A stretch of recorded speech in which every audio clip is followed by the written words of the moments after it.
Hey there, and welcome to this explainer. So, if you're a foreigner trying to make a life in Spain, you already know the deal. Spanish bureaucracy can feel completely overwhelming. It's like navigating a giant maze where everyone speaks a totally different language, and honestly, making one wrong move with your paperwork can really put the brakes on your new life.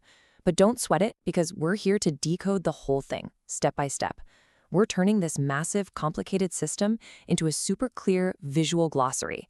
Think of it as your ultimate cheat sheet of immigration terms, giving you just the straight facts so you can tackle that paperwork with absolute confidence. Okay, let's dive right into this. We've logically broken this explainer down into 4 main chunks. 1. Identity and registration. 2. Legal status and regimes. 3. Work and income metrics. And finally, 4. Protection and practicalities. All right, Section 1, Identity and Registration. Let's get the absolute basics down. First up is the NIE, or Foreigner Identity Number. Listen, this is simply the number that identifies you to the Spanish administration. And I really want to hammer this home. It is strictly a number. It is not a card. So if you're filling out some official form and they ask for your ID, this unique sequence of letters and numbers is just what you write down to say, hey, this is me. Next, we have the TIE, which is the Foreigner Identity Card. Now, unlike the NIE, the TIE is the actual physical piece of plastic that you hold in your hand. This card is what physically proves your specific legal authorization to actually live in Spain. And fun fact, if you look closely at your TIE, you're going to see that it actually has your NIE printed right there on it. And this brilliantly illustrates one of the absolute biggest points of confusion for newcomers, the exact difference between the two. Think of it this way. The NIE is just the number. It's assigned to you exactly once, and it literally never changes. The TI, on the other hand, is the card proving your specific authorization, so it gets renewed whenever that authorization is renewed. Because of this rule, you can totally have a NIE without having a TI, say if you're a non-resident just doing some business in Spain, but there is no way you can ever have a TI without a NIE. Right, so how do you handle your taxes once you're officially in the system? Well, that brings us to the NIF, or Tax Identification Number. This is the identifier used strictly for tax purposes. And honestly, this is super convenient for us. If you're a foreigner in Spain, your NIF usually just completely matches your NIE. So when tax season rolls around, that exact same identification number is all you need. Wrapping up this first section, we've got the Empadronamiento, or as most people just call it, the padrón. This is your official registration in your specific town or municipality. When you register, you get a certificate, and you absolutely need this piece of paper for the basic stuff, getting healthcare, enrolling your kids in school, and a ton of other administrative procedures, including residency applications. But here is the most fascinating detail. Getting on the padrón doesn't actually depend on your legal immigration status at all. Moving right along, Section 2, Legal Status and Regimes. Now, what's really interesting about how Spain handles immigration is the clear dividing line in the law. You've got the general regime versus the EU, or community regime. The general regime applies to most foreigners from around the world, and it's governed by standard immigration law. The EU regime, though, is specifically for citizens of the EU, the European Economic Area, and Switzerland, plus their family members.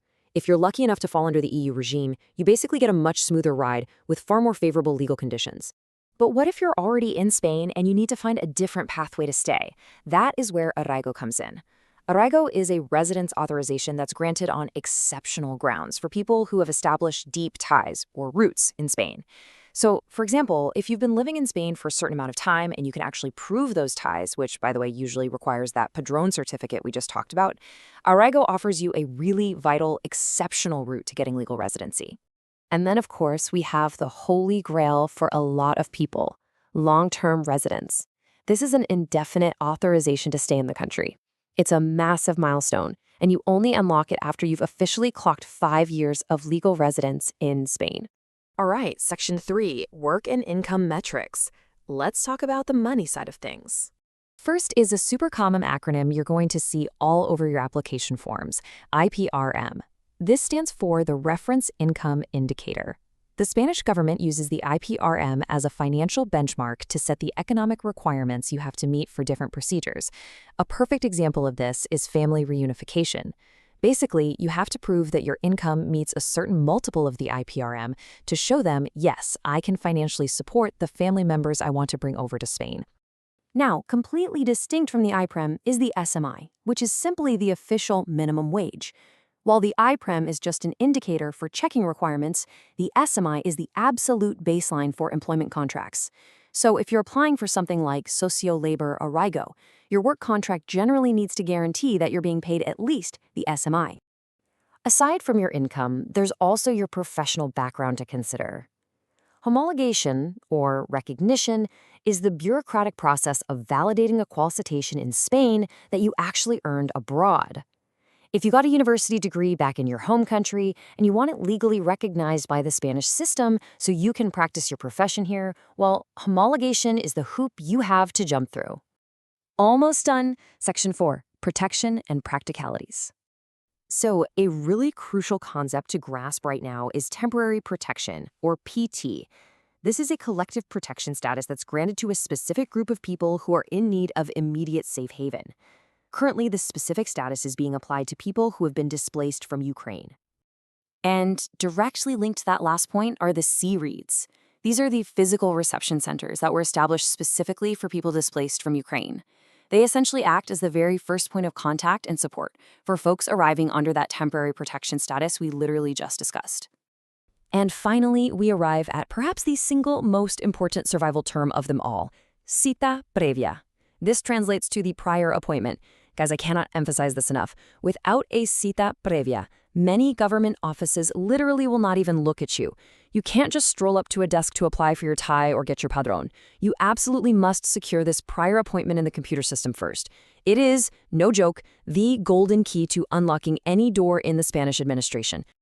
And that brings us to the end of our glossary. Now, as we wrap up this explainer, I need to remind you, definitions are informational, not legal advice. Always verify the official source.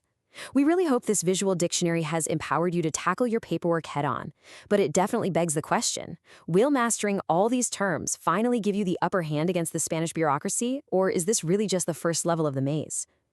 Thanks so much for joining me on this explainer, and good luck out there. That was a quick overview.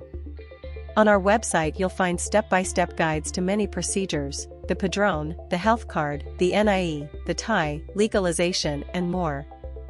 The link is in the description. And if you get stuck, message our Telegram bot. We'll walk you through for free, step by step.